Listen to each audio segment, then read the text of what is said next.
Welcome to McPlum, simple solutions served daily. You'll start by confirming the basics and taking the first actionable steps.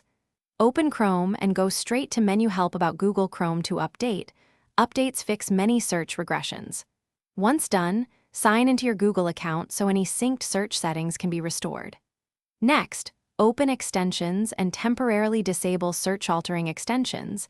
This isolates the problem. These steps remove version and extension variables, so the next actions target Chrome's search settings directly rather than symptoms.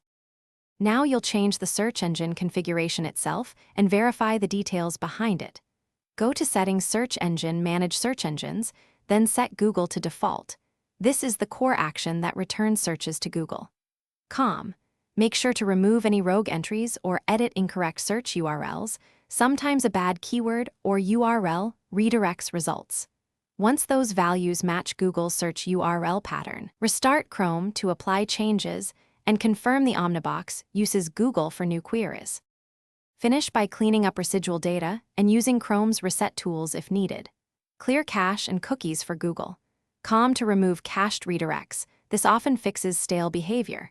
If that fails, restore Chrome settings to original defaults under Reset and Clean Up. This reverts any hidden configuration changes. Make sure to test in incognito to rule out profile issues, and if problems persist, create a new Chrome profile. If nothing works, the single key tip: check for malware or a DNS override on your system. Thanks for watching. Stay juicy and subscribe.